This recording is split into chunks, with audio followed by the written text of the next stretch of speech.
Okay. Is it working? Yeah. Okay, so I'm going to tell you a little bit about gamification. Anyone who has a cat or a dog will know that you can play with them forever, basically. You throw a ball and the dog will chase it. You take a laser pointer and the cat will jump on it. But how long can a human play before they get bored? We know that kids can play for hours, but at a certain point they turn this play into a game. And what does that mean? They add rules, they add limitations. And they do that because that way the play becomes more engaging and lasts longer. And this is basically also what we do when we turn exercise into sport.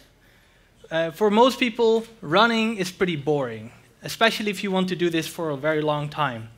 But if you add a ball, you add 4 poles, you put some people together and you add some rules like you cannot use your hand, all of a sudden you have a game. And we know that this game engages people much more. So basically what we do, we have a human-centric approach to solving the problems of engagement, or in this context, an employee-centric approach to solving problems of engagement. And that brings me to the definition that describes it but doesn't explain it at all.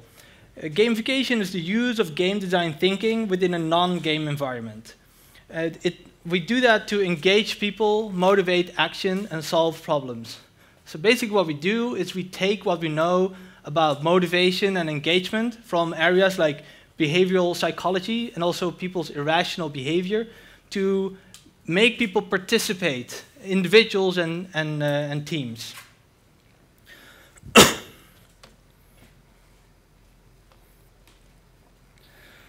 It takes what but before I go on and tell you more about what gamification is, let me tell you what gamification is not. Gamification is not about turning things into a full game. Don't think about a future where your employees will be playing some sort of a Farmville game while they're actually doing their work.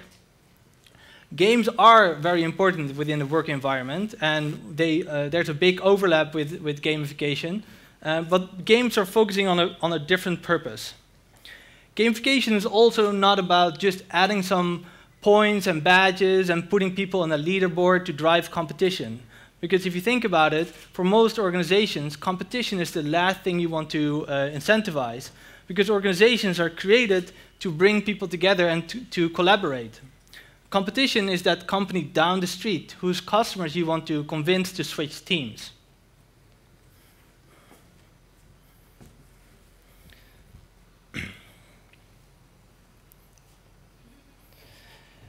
So gamification starts with the win-win area. We want to motivate people to do things that they would like to do, but for some reason they don't get round to doing it. And if they do these things, then the organization benefits as well. And we can think about our daily life things, like healthy living and our personal finance. We all want to be healthy and be fit and eat good food, but we also love to have that extra piece of chocolate.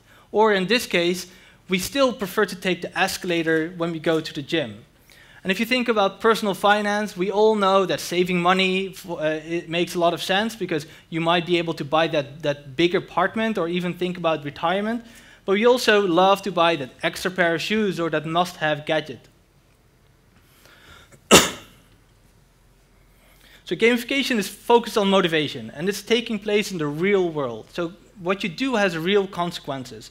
In games, we put people in a virtual world, and here we allow people to make decisions and then learn from the consequences, which include making mistakes and failure. And because if you think about it, when you play a game like Angry Birds and you make a mistake, your brain automatically starts thinking like, what did I do wrong, and what can I do better next time to improve that? But in the real world, failure has other consequences. It generates triggers like a bad feeling, stress, or humiliation. And this is why people tend to be risk-averse. And when you think about innovation and change, and this is about taking risk, but it's also about minimizing risk. And so this is one of the areas that, with gamification, we want to focus on. So gamification is not competing with games. They're business tools that serve a different purpose, and they blend very well together, just like online and offline learning. So why does gamification work? Our brains are simply wired to enjoy the experiences that games offer us. If you play a game, then our brain releases a hormone called dopamine, which is very important for the reward-motivated behavior. If a gamer is not learning, then he's not having fun. A gamer embraces challenges. They love leveling up, and they respond to changes in the game or even are the source of the change. Now imagine this for an employee.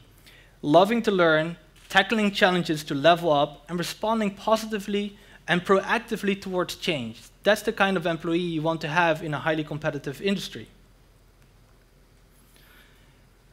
I'm sure that people have covered this topic today. An important concept within gamification is rewarding. And when we think about rewarding in the work environment, the first thing that would come up is money. Things like salary and bonus. And these are very powerful forms of rewarding, and we know that they can trigger people to do things. The carrot and the stick are the classical examples of this kind of rewarding. But more interesting for long-term engagement is intrinsic rewarding. And here you need to think about things like autonomy, purpose, and mastery. And these are tools often overlooked, poorly implemented, or they're killed by the extensive use of extrinsic rewards. You can think about a kid making a drawing. They do that because it's fun. They feed their intrinsic motivation when they do so. And when they show it to their parents, the look on the face of the parents, that's the rewarding part. Now imagine you start giving this kid candy for the drawing. Research shows that something changes then. They will stop drawing for their internal motivation, and they will switch to the extrinsic rewarding. So basically they will stop drawing for themselves, and they will start drawing for the candy. And on top of that, the quality of the work also goes down. And this can also happen in the workforce. When you design a rewarding structure that is too much focused on extrinsic rewarding, it's very difficult to keep people engaged over a longer period of time. So to sum up, it's really important that you know what engagement means for you, so that you know how to recognize it, how to measure it, and then eventually how to improve that. Because if you improve engagement, then your whole workforce will become more productive, and also your company culture will increase. You will also know how to tap into the motivational drivers of your employees. And gamification will help you prepare for this changing workforce, but also help your workforce be prepared for any changes that might come. And it will make work just a little bit more fun. Thank you.